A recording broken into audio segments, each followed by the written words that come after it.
Saviez-vous qu'il était possible d'investir dans une chambre d'hôtel aux Émirats? C'est notamment le cas du Rove à City Walk. Je vous explique dans cette vidéo quels sont les avantages et les inconvénients à investir dans une chambre d'hôtel aux Émirats.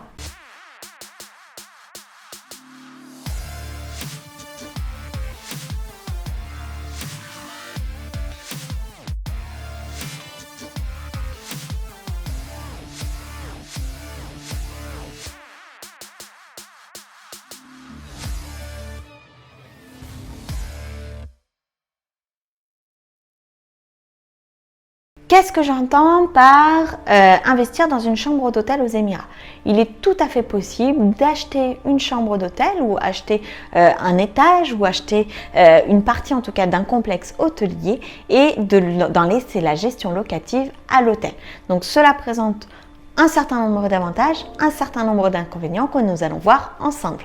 Premier avantage, vous avez le droit à 14 jours de séjour par an dans l'hôtel. Donc effectivement, les 14 jours que vous passerez dans l'hôtel, vous ne serez pas rémunéré à ce titre-là, vous ne toucherez aucun revenu locatif pour les 14 jours que vous allez utiliser par an dans cet hôtel, mais ça reste 14 jours par an où vous avez votre place dans un hôtel et pour lequel vous ne subissez pas les fluctuations de prix, par exemple quand c'est les périodes de fête, les périodes de vacances et notamment la semaine de Noël qui est particulièrement chère en termes de prix par nuitée.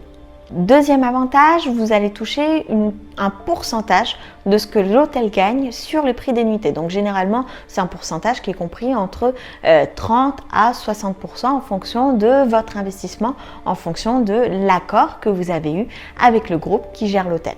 Par exemple, pour le Rove City Walk, le groupe qui gère cet hôtel-là, c'est le groupe Emaar. Donc tout dépendra, en tout cas votre part sur la nuitée, votre part qui vous revient sur le revenu issu de la nuit dans l'hôtel, sera déterminé par le contrat que vous aurez avec Emaar Hospitality Group. Trois autres avantages, pas de taxes, pas de frais particuliers, pas de paiement de l'eau, de l'électricité, d'internet. Donc tous ces frais-là, vous n'avez pas à les prendre en compte. Donc ça facilite grandement le calcul de rentabilité dans le sens où vous savez que vous avez payé un prix X, peut-être en plusieurs fois, mais vous avez payé un prix X pour la chambre.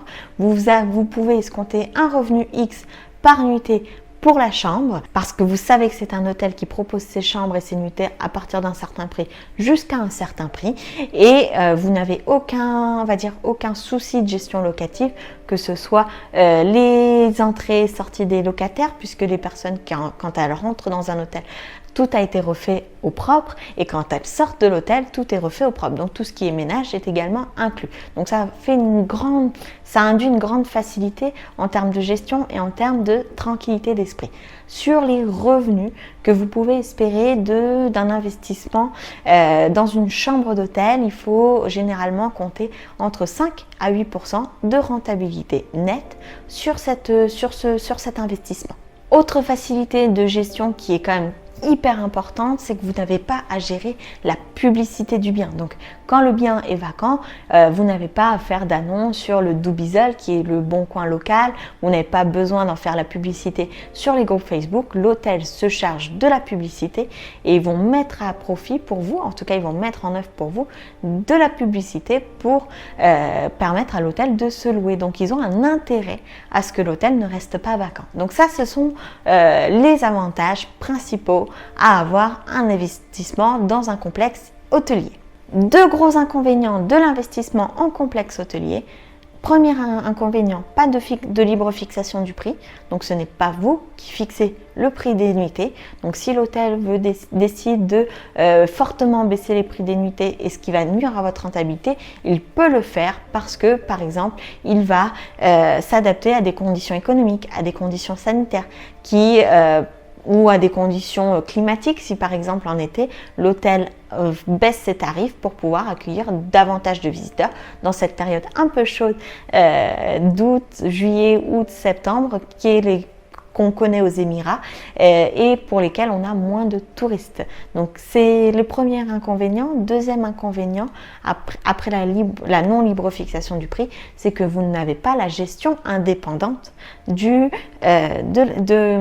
la chambre en question. Ça veut dire que vous n'avez pas de gestion indépendante, ça veut dire que vous ne pouvez pas mettre vous-même ce bien, ce logement sur le marché secondaire, donc pour pouvoir le louer, comme sur un Airbnb, comme sur le Bon Coin local, comme sur un groupe Facebook, parce que tout simplement, c'est l'hôtel qui gère les réservations de chambres. J'espère que cette vidéo vous aura éclairé. Si vous avez vous-même fait un investissement dans un complexe hôtelier, ça serait vraiment super de le mettre en commentaire, d'expliquer quelles ont été vos démarches, quelles ont été vos difficultés. En tout cas, n'hésitez pas à partager votre expérience sur cette chaîne. C'est vraiment fait pour ça.